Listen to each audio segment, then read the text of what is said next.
Hey, good morning. How you doing, everybody? This is one of the first classes.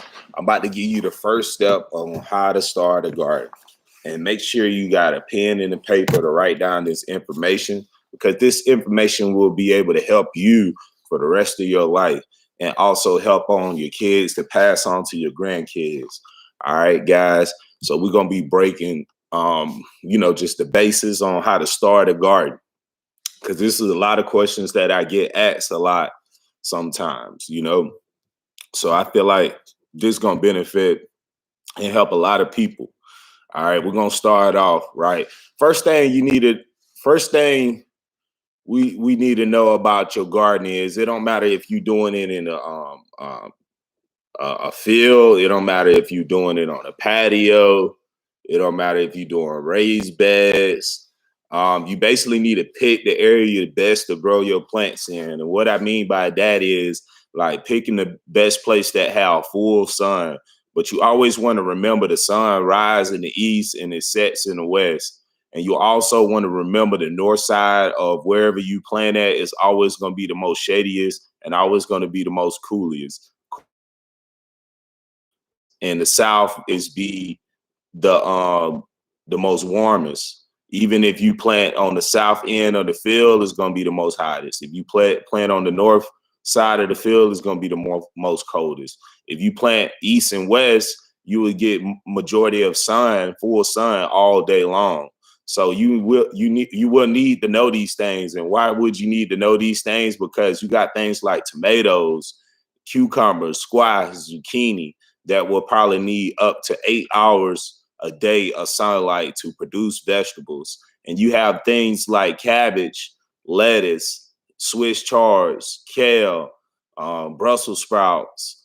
All of these things, they only need like a short amount of days of sunlight, 6, 7 hours of sunlight. So that's why you grow these things in the fall time, because like if they get too much sunlight, they'll start to seed. So they'll turn up and bolt and make seeds, all of these cold crops. So the hot crops are best to be in full sun. And if you're growing some cold crops during the summertime, it's best to let those crops be in like a shaded area, or you can have like some little shade part to cover it up for it won't bolt. And the number two thing I have to say is, man, stay focused um, on the things that you eat the most. The things that you eat the most are the best thing to stay focused on, because if you stay focused on that, you'll actually end up saving money. If you eat a whole bunch of salads, grow you some lettuce, cucumbers and tomatoes and onions and stuff like that. So you basically want to grow the stuff that you eat the most. You don't want to try to experiment and try to grow stuff that you don't eat, because you'll end up having too much and if you don't eat it, you'll end up wasting it and end up throwing it away. And you actually wasted your whole time and your effort and your growth. Because a lot of this stuff take days to grow. Some stuff takes 60 days, some stuff take to 120 days. So you don't want to waste all your days of hard work prepping your garden and getting yourself together to learn how to grow all this stuff. And then once you get there, you don't eat the stuff or you don't use the stuff. And then one thing too, tip 3 is to buy your seeds early. You always want to buy your seeds early because you want to make sure you get them early, because like during the fall time and the winter time, seeds usually tend to be cheap.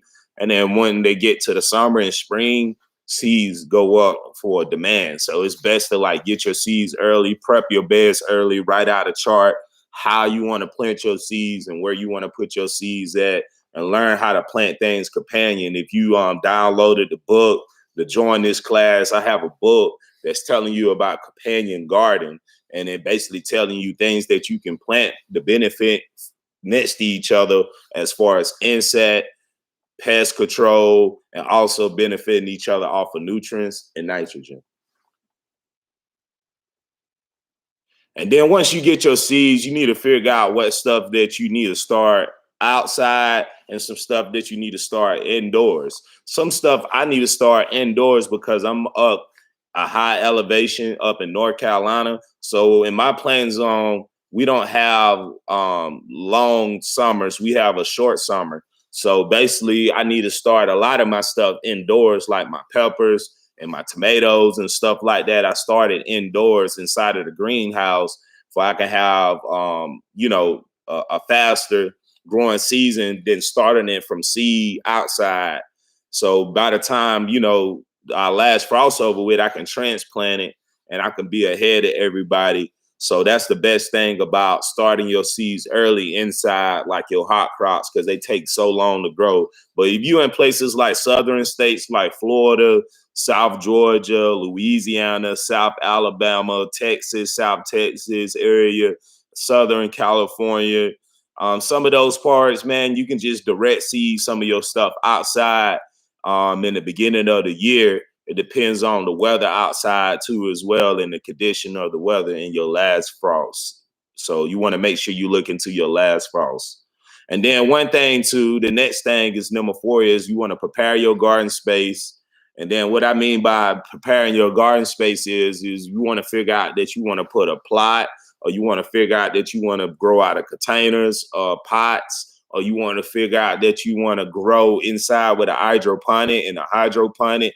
So you want to start preparing your space. You want to always be ahead and making sure that the space that you about to use is like prepared and ready to transplant to the seed. So you don't want to try to prepare everything the same day. Try to plant the seed and make the beds, or plant the seed or prepare the pots, plant the seed and prepare the raised bed with soil. So all of these things gonna take soil.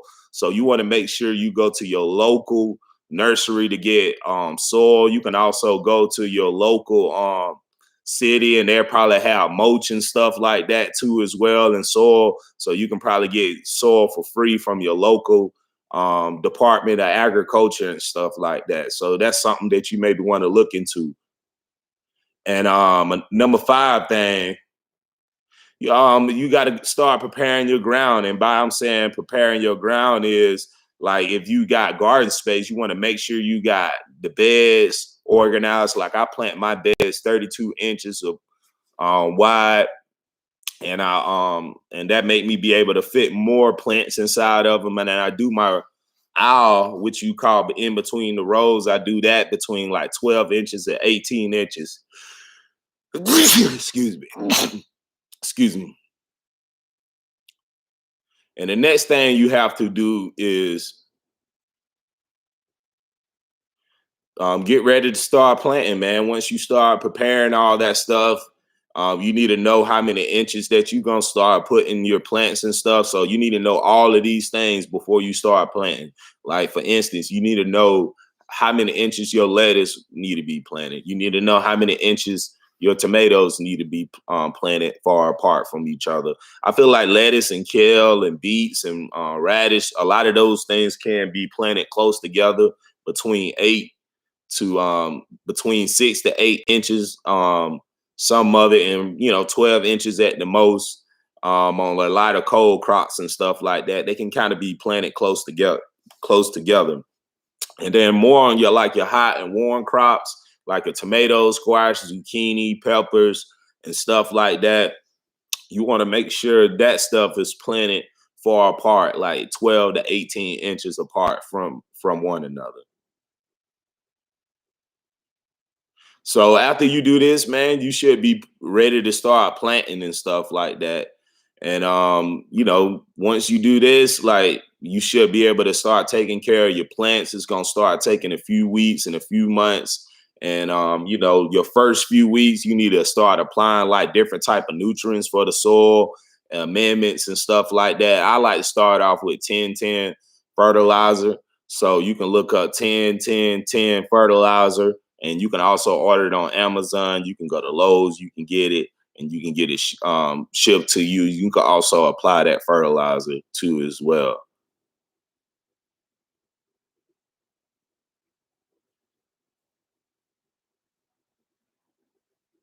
Water is one of the most important things to have around, because some days it might don't rain outside. So make sure you got water next to your creek, or make sure you got water next to your farm. Also make sure you have water next to your house too as well, because some days you maybe not gonna get some natural water from the rain, but rain is like some of the best natural water you can get. So if it's not illegal to harvest and catch rainwater in your state, make sure to harvest some rainwater. You can harvest rainwater in a big bucket or a tote or a jug or something like that, so you can use that fresh water to water your plants, because rainwater hold a lot more nutrients than the nutrients that's in your well or in your city water and stuff like that too as well, because a lot of city water don't have the proper nutrients. So you might need to just catch some of that rainwater on some of those days that it might don't rain, and you can apply water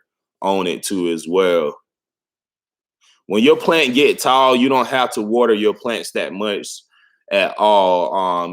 Like when they get a certain height, I probably say about a foot to 2 feet. You don't have to start watering your plants a lot like that, because like every like 2 to 3 days or something like that. So basically, I'm saying you can go out of town and stuff like that for 2 to 3 days, but you go out of town for a week and it's gonna be hot for a drought. Make sure you got somebody to go over and check up on your plants, because your plants can get killed and stuff like that.